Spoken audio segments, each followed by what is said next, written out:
है। आज का ये फैसला सीबीआई कोर्ट का भारत की अदालत की तारीख का एक काला दिन है और मैं ये इसलिए कहता हूं क्योंकि सुप्रीम कोर्ट ने 9 नवंबर को जो सिविल डिस्प्यूट के मुकदमे का फैसला दिया था, जजमेंट में सुप्रीम कोर्ट ने कहा था, अंग्रेजी में कहता हूं कि सुप्रीम कोर्ट ने कहा था कि it is an egregious violation of rule of law, और सुप्रीम कोर्ट ने यह भी कहा था कि ये calculated act of destroying a public place of worship. अब मैं ये समझने से कासिर हूं कि अगर सुप्रीम कोर्ट ये कहता है कि egregious violation of rule of law, तो क्या कोई जादू से मस्जिद को शहीद कर दिया गया था 6 दिसंबर को? क्या कोई जादू से वहां पर 28 और 29 दिसंबर की रात 49 में मूर्तियां रखी गई थी? क्या कोई जादू से उसके ताले खोले गए थे जब राजीव गांधी प्राइम मिनिस्टर थे?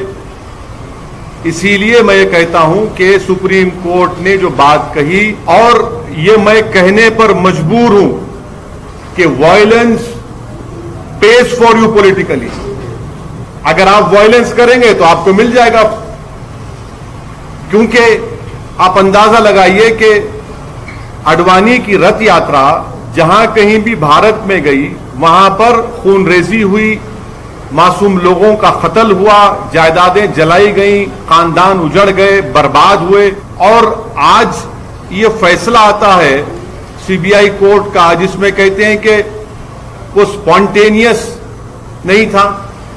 तो हम ये जानना चाहते हैं कि भाई साहब, ये कितने दिन कितने महीने लगेंगे प्रिपरेशन के लिए ताकि वो स्पॉन्टेनियस ना हो?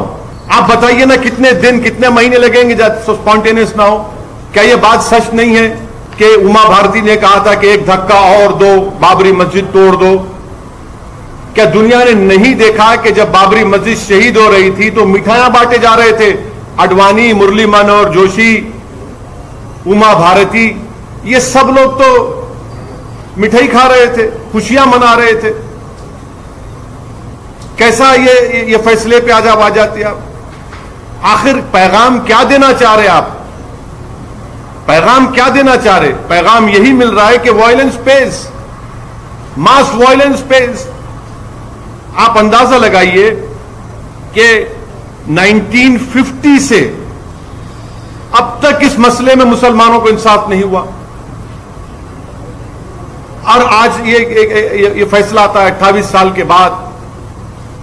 हम आज भी कह रहे हैं, अगर ये मस्जिद नहीं शहीद होती तो क्या 9 नवंबर का सुप्रीम कोर्ट का फैसला आता था? सारी दुनिया ने देखा कि जो लोग मस्साम में खड़े होकर स्पीचेस दे रहे थे, लोगों को उकसा रहे थे, उनकी मौजूदगी में क्या यह बात सच नहीं है कि सीबीआई की चार्जशीट में एक विटनेस ने कहा कि कल्याण सिंह, उस वक्त के चीफ मिनिस्टर, ने कहा कि रोक कंस्ट्रक्शन पर है, डिस्ट्रक्शन पर नहीं है? वो भी आप नहीं मानेंगे उसको? क्या सीबीआई की चार्जशीट में यह नहीं कहा गया था कि 5 दिसंबर की रात अडवाणी ने विनय कटियार के घर में साजिश रचाई? क्या यह बात सच नहीं है कि अडवाणी ने कल्याण सिंह को कहा कि उस वक्त तक आप रिजाइन मत करिए जब तक कि मस्जिद डिमोलिश नहीं हो जाती, ताकि गवर्नमेंट के डिसमिसल ना हो?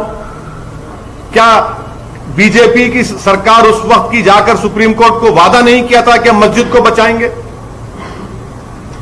यह फैसला, मुझे कहना पड़ेगा कि यह judgement satisfies the collective consciousness of Hindutva and its followers and its ideology. ये जजमेंट का यही है। किसने तोड़ा फिर मस्जिद? पर हम पूछना चाहते हैं, जब 6 दिसंबर 1992 को मस्जिद शहीद हुई थी, उस वक्त मैंने अपने आप को एक हेल्पलेस महसूस किया। मैंने अपने आप को अपने लिए एक ह्यूमिलिएशन समझा कि मैं अपनी एक शर्म महसूस हुई कि मैं अपनी मस्जिद को बचा नहीं सक रहा हूं, और आज आप ऐसा फैसला देते हैं। तो फिर आखिर इतना सब जो इन्वेस्टिगेशन हुआ, कैसा क्या हुआ?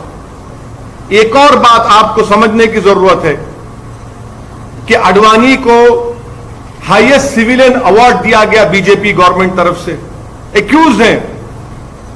तभी हमने कहा था कि देखो, मैं प्रेस कॉन्फ्रेंस में कहा था कि आडवाणी को ये हाईएस्ट सिविलियन अवार्ड दिया जा रहा है। आज उसका नतीजा हम देख रहे हैं। उमा भारती, अच्छा आप एक और आदमी का नाम ले लीजिए, हिंदुस्तान टाइम्स में आया कि भगवान गोयल कोर्ट के बाहर कह रहा है, कोर्ट के बाहर फैसला देने से पहले कोर्ट के बाहर कह रहा है कि हां, मैं एडमिट करता हूं कि मैंने डेमोलिशन में हिस्सा लिया। वो बीजेपी में उस वक्त का नॉर्थ इंडिया का शिवसेना का चीफ था, कोर्ट के बाहर कह रहा है और कोर्ट में जाकर कोर्ट बरी कर देता है लोगों को। तो ये मेरे लिए बहैसियत एक भारत के मुसलमान के लिए, जो मैं 6 दिसंबर 1992 को जो मुझे एक ह्यूमिलिएशन और बेबसी जो मैं महसूस किया था, आज मैं वही महसूस कर रहा हूं। इंसाफ नहीं हुआ इस मसले में, इंसाफ नहीं हुआ इस मसले में।